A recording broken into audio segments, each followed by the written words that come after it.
वीर बिन मोह हनुमाना, जासु नाम जस आप बखाना। जय जय जय हनुमान गोसाई, कृपा करहु गुरुदेव की नाई। जय जय बजरंगबली जी महाराज, गुरु महाराज की तरह आप मेरे ऊपर कृपा करिए। आप ऐसी सद्बुद्धि दीजिए कि मैं जो ये बीड़ा उठाया हूं इसे पूरा कर सकूं। वाल्मीकि रामायण के अनुसार इनका जन्म कार्तिक कृष्ण चतुर्दशी दिन मंगलवार स्वाति नक्षत्र माना जाता है, और एक अन्य मान्यता के अनुसार इनका जन्म चैत्र शुक्ल पक्ष पूर्णिमा दिन मंगलवार को माना जाता है। हनुमान जी महाराज की माता का नाम अंजना, सभी लोग जानते हैं। ये पूर्व जन्म में इंद्रलोक की पुंज कस्थली नामक अप्सरा थी, जो कि दुर्वासा ऋषि के श्राप के कारण वानर योनि को प्राप्त हुई। इनका जन्म वानर श्रेष्ठ विरज के रूप में होता है, और पिता ने इनका विवाह वानर राज केसरी के साथ किया है। वानर राज केसरी और अंजना माता के ये लाल उत्पन्न होते हैं।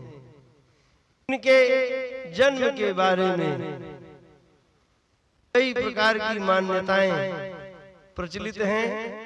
पहली मान्यता ये है, एक बार प्रभास क्षेत्र में ऋषिगण अपना जप तप कर रहे थे कि उसी समय एक हाथी वहां पर पहुंचकर उत्पात मचाने लगता है। ऋषि इधर उधर भागने लगते हैं, प्राण रक्षा के लिए चीख पुकार मचाते हैं। भारद्वाज ऋषि एक स्थान पर बैठे हुए, हाथी उनके पास पहुंचता है और उसी समय वानर राज केसरी पहुंच जाते हैं और वे हाथी को मार देते हैं। ऋषिगण उनसे अत्यंत प्रसन्न होते हैं और कहते हैं, हे वानर राज तुम वर मांगो। वानर राज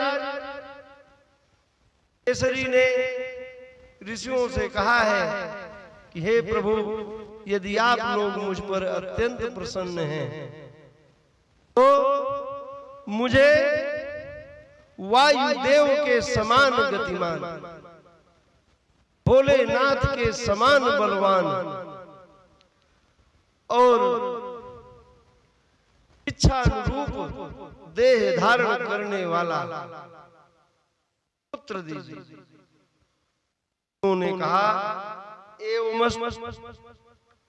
एक बार अंजना माता पर्वत शिखर पर हार कर रही थी।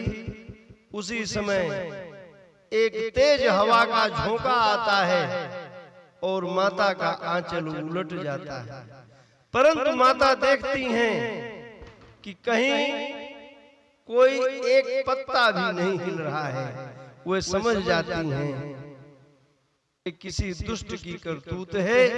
वे क्रोधित होकर के कहती हैं कि कौन दुष्ट ऐसी चेष्टा कर रहा है। पवन देव प्रकट होते हैं और कहते हैं, तुम्हारे पति की इच्छा अनुरूप ऋषियों ने जो वरदान दिया था, उस वरदान को देने के लिए मैंने और भोलेनाथ ने तुम्हारे शरीर में प्रविष्ट किया है। तेरी कथा के अनुसार महाराज दशरथ पुत्रेष्ठ यज्ञ कर रहे थे, उससे जो खीर प्राप्त हुआ है उसे उन्होंने रानियों में बांट दिया है। खीर का कुछ भाग एक चील लेकर के उड़ गई है और उसने तपस्या कर रही अंजना माता के हाथ में वो खीर दी है। अंजना माता उस खीर को पा करके गर्भवती हुई हैं और इसीलिए हनुमान जी राम जी के भाई हैं। दूसरी मान्यता ये है केसरी महाराज और अंजना माता संतान न होने से बहुत दुखी थे। एक दिन केसरी जी अपने गुरु के पास पत्नी के साथ जाते हैं और गुरु मतंग ऋषि ने उनसे कहा, हे अंजना, तपस्या करो, तुम्हें पुत्र अति शीघ्र प्राप्त होगा। अंजना माता ने 12 वर्ष तक तपस्या की है और वायुदेव प्रकट हुए हैं और उन्होंने अंजना माता को आशीर्वाद दिया है। वो जन्म लेते हैं, छोटे से बालक हैं और चूंकि बहुत चंचल थे, हर कार्य बड़ी तेजी से करते थे, बड़ी उछल कूद करते थे। अंजना माता ने इनका नाम मारुति रखा, पहला नाम है और यह नाम इनको इनकी माता ने दिया। अन्य जितने भी नाम हैं वे सब इनके गुण, इनके कार्य के आधार पर अलग अलग लोगों द्वारा दिए गए, परंतु यह नाम इनकी माता ने दिया है, इसलिए इनको यह नाम अत्यंत प्रिय है। हनुमान जी महाराज सबसे बड़े, इनसे 5 छोटे, मतिमान, श्रुतिमान, केतुमान, गतिमान और धृतिमान। जन्म स्थान के बारे में भिन्न प्रकार की मान्यताएं हैं। पहला, झारखंड जिला में हनुमान जी का ननिहाल माना जाता है। वहां पर कुछ विद्वान गण मानते हैं कि ननिहाल में इनका जन्म हुआ। स्थान केसरी जी का राज्य स्थान है, कपि स्थल पूर्व में इसका नाम था, आज अपभ्रंश होकर के कैथल कहा जाता है, ये हरियाणा में है। तीसरा, गुजरात के डांग जिला में अंजनी पर्वत है, वहां पर माना जाता है। चौथा, हम्पी नामक स्थान है कर्नाटक में, यहाँ पर हनुमान जी का जन्म स्थान माना जाता है।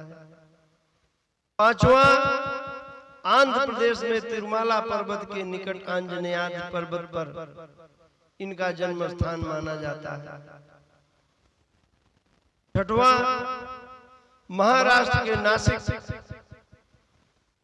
में अंजनेरी स्थान है, जो कि त्र्यंबकेश्वर से 6-7 किलोमीटर दूरी पर स्थित है, वहां इनका जन्म स्थान माना जाता है। विभिन्न स्थानों पर जन्म स्थान किसी व्यक्ति का नहीं हो सकता,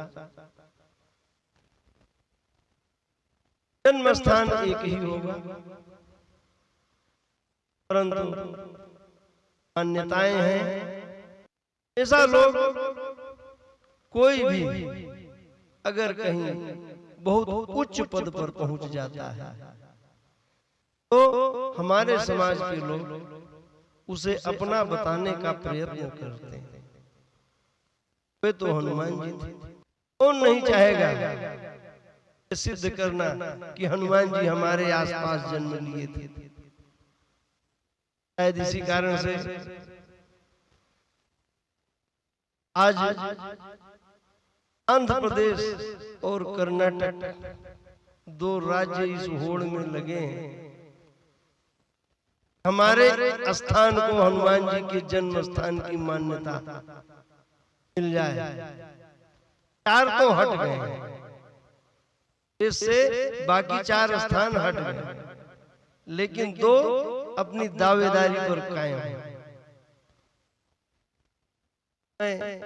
आने पर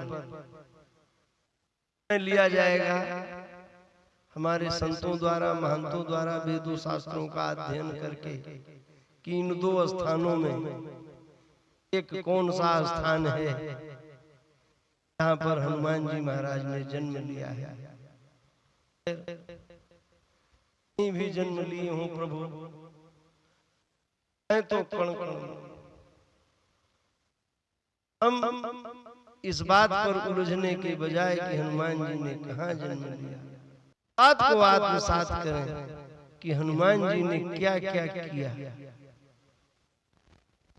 हनुमान जी की जो लीलाएं हैं, हनुमान जी के जो कार्य हैं, हनुमान जी का जो आचरण है, हनुमान जी की जो भाषा है, हनुमान जी का जो क्रियाकलाप है, यह सब आत्मसात करने की चीज है। हनुमान जी महाराज ने बाल रूप में एक प्रकार की लीलाएं की हैं। एक कथा आती है कि एक बार भोलेनाथ जी प्रभु का जन्म होने के बाद प्रभु श्री राम का दर्शन करने के लिए अयोध्या जाते हैं। अब अगर भोलेनाथ अपने स्वयं के रूप में चले जाएं तो वाली बात है, वे नहीं चाहते कि कोई जाने भोलेनाथ आए हैं। देखिए हमारे समाज को क्या दर्शन दिया जा रहा है और हम क्या आचरण कर रहे हैं, उसमें कितनी भिन्नता। भोलेनाथ यह दर्शन दे रहे हैं कि अपने को प्रकट मत करो, आप बहुत उच्च पद पर हैं, आप अपने आप को प्रकट मत करिए। और हम जहां जाते हैं जितना है उससे अधिक दिखने का प्रयास करते हैं। भोलेनाथ जी गए हैं मदारी के वेश में और मदारी बन करके गए हैं, तो साथ में बंदर भी चाहिए। डमरू तो इनके पास था, बंदर नहीं। अब इन्होंने शंकर सुवन को बुला लिया, बोले आओ बेटा चलते हैं, प्रभु के दर्शन कर आते हैं। हनुमान जी महाराज को लेकर के भोलेनाथ जी चले हैं और राज दरबार के सामने डमरू बजा बजा करके का नाच दिखा रहे हैं। हनुमान जी बंदर के रूप में नाच रहे हैं। अभी देख रहे हैं हमारे प्रभु श्री राम तोतली भाषा में बोलने लगे हैं। देखते हैं और वो भी बाल लीला कर रहे हैं, हठ कर लेते हैं, पिताजी हमको तो ये चाहिए। पिताजी कहते हैं बेटा क्या करोगे, तुम्हें और खिलौना नहीं, काट लेगा। बोले नहीं हमको तो यही चाहिए। दशरथ जी मदारी को कहते हैं भाई ये दे दो। मदारी रूप में भोलेनाथ कहते हैं मैं कैसे दे दूं, तो मेरा पेट चलता है। बोले जितना धन चाहिए उतना धन दे दूंगा, आप दे दो। नाथ कहते हैं मैं मदारी हूं,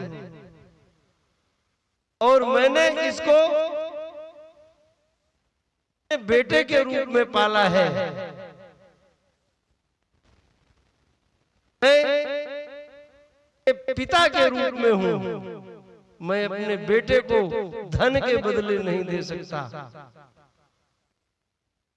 और मन में कहते हैं कि अगर जगत पिता किसी पिता से उसके पुत्र को मांग रहा है तो देने में कोई दिक्कत नहीं है, जगत पिता को अपने पुत्र को सौंप देते हैं।